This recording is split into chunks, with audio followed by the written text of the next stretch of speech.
Hi everyone. Today I'm going to try to make some flexible texture paste for use on art journals. And I asked ChatGPT to give me the recipe. So I want to see if it's accurate and if it works. You need some basic supplies. You need premixed spackling, some white glue, and some gel medium, or you can use, it says you can use acrylic paint, but I'm going to use the gel medium. So I find regular texture paste that I've made before and that I use with stencils, it tends to crack. So I want to try to avoid the cracking. So we're going to try out this recipe, and I will put the recipe in the description. So we need half a cup of premixed drywall spackle. So I've got my little measuring cup here. This is the kind, so let me get it open. This is the kind that is pink, but it will turn white once it dries. So you can kind of see where you're putting it.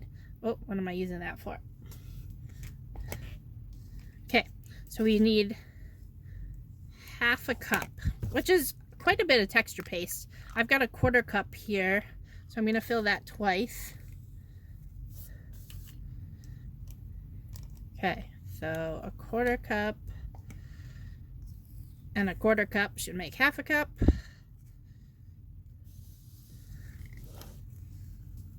You could always pare this down a bit, like you don't have to make so much of it. I probably should have halved it, but that's okay. So anyway, there's your spackling. I'll put that in there.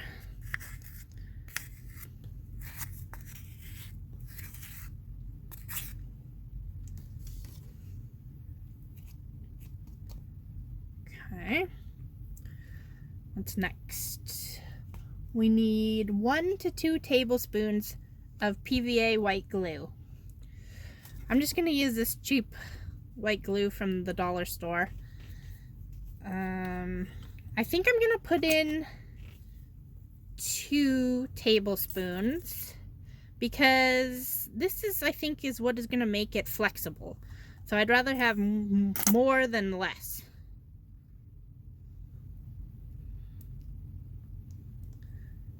Okay, there's 1.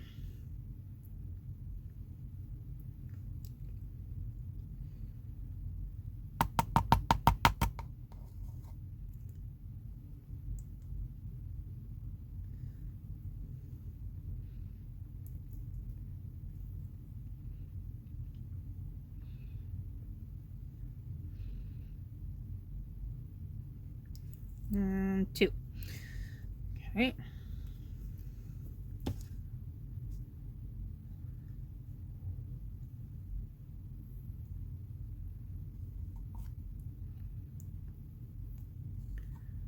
Okay, now we need a half a tablespoon to 1 tablespoon of matte medium.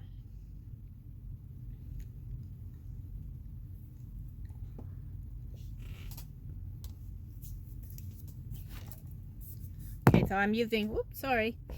I'm using this brand of matte medium, gel medium.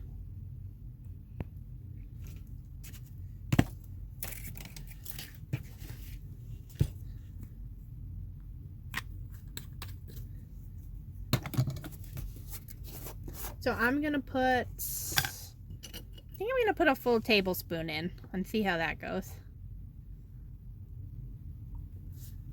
Okay, so now let's mix it all together and see what kind of texture we get out of this. It also says that you can add some water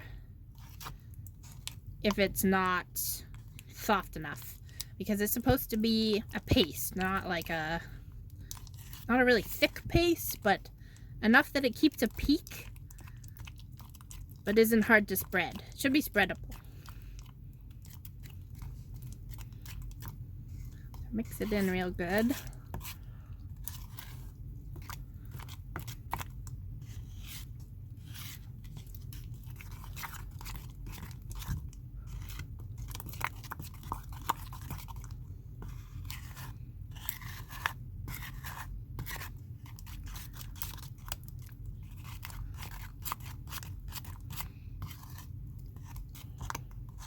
Okay, so that's keeps a peak. You can see that it's like it stays a little bit pointy, but it's not too runny, I don't think. I think it's a good consistency. Okay, so let's see how this works. So let me just clean up my workstation and then I'll be right back. Okay, let's give this a go. This is a little watercolor book. It's pretty thick paper. I want to see how flexible it is on thick paper when you try to bend it. I'm going to use a stencil. This one I made with our 3D printer. And then I have this guy that I got at the thrift store that I'm going to try out. It's by thecraftersworkshop.com. So let's give it a try and see how it spreads, how it looks. So I'm going to take my medium and I'm just going to take a bunch on my spackle or my spreader, and I'm going to put it on with my spreader.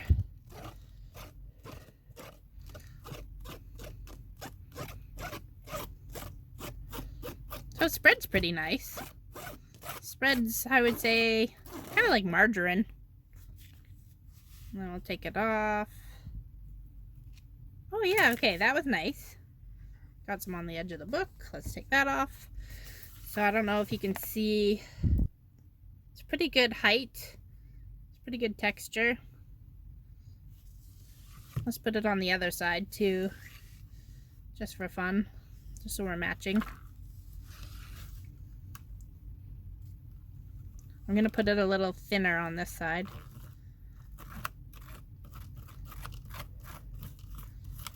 Whoops. Ah, shoot. I moved my stencil. Oh well, that's okay.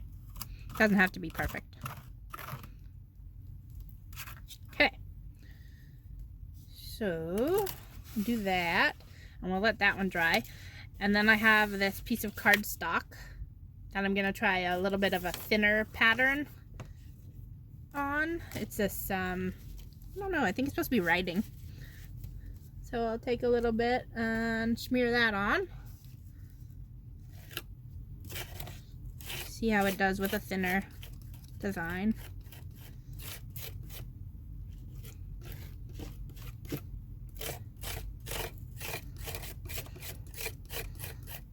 Smear's nice, but the test will be, is it actually flexible and does it crack? Take that off. Oh yeah, okay, that worked out nice. So it's not super thick on this one because I spread it fairly thin, but it looks good. It did the details nice. Okay, so I'm gonna let that dry and then we will do a test to see how it works with watercolor paints and do a crack test to see if I can bend the page.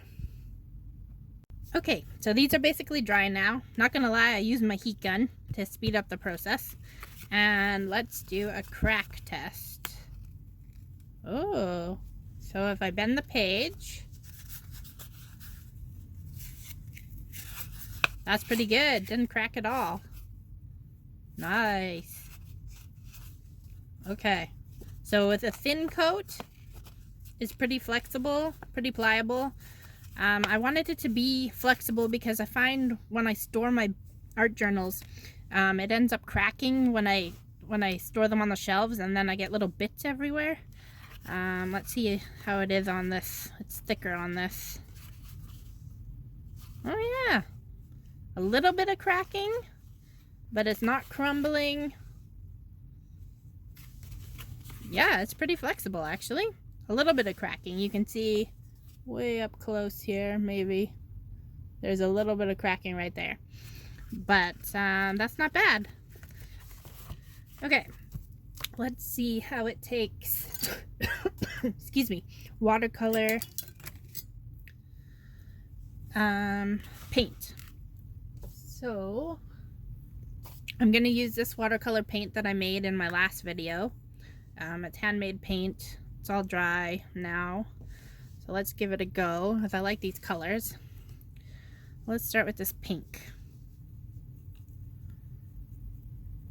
And I'm not sure. I think I want to wet it first. I think I'm going to take a brush and I'm going to wet it so that the paint flows between it. So just, we'll see how it does with being wet.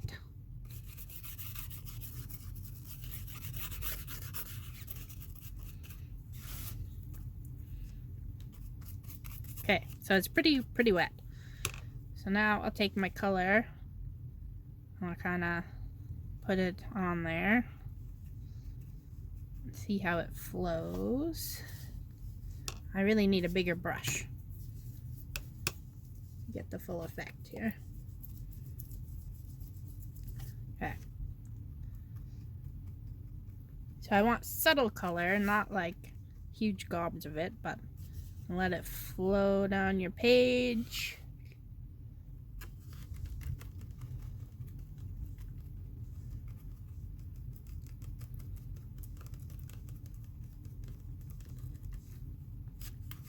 So that's working pretty good. Let's try some purple in there.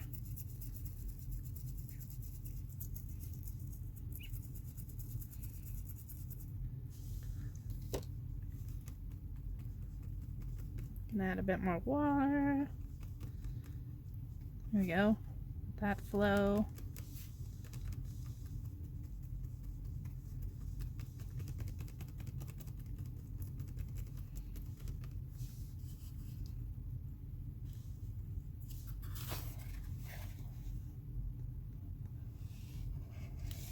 Okay, so that's pretty nice. Let's get an actual set of watercolor paints and see how that goes.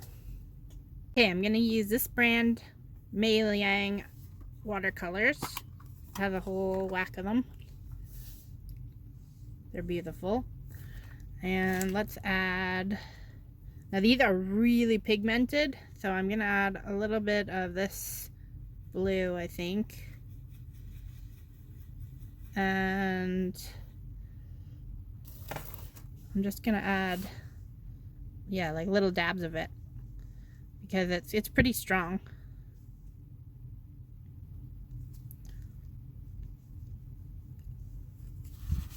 So I'll zoom in on that so you can see the colors.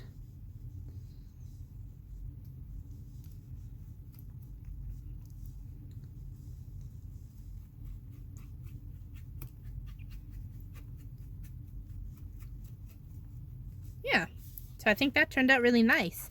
I'll give it a hit with the heat gun and see how it dries. Okay, here it is all dried up. It looks pretty good. It's still pretty flexible. It did crack right there a little bit, but that's okay. It's still a lot better than just using straight spackle. And I'm not sure about the brands that you can just buy, like Premixed. I'm sure they're good, but I like to make my own stuff if I can. So yeah, if you want to give that recipe a try, it'll be down in the description. If you enjoy what you see, consider subscribing. That really helps my channel. And I would love to see your results, or tell me about your results if you make this recipe. Thanks for watching. Bye.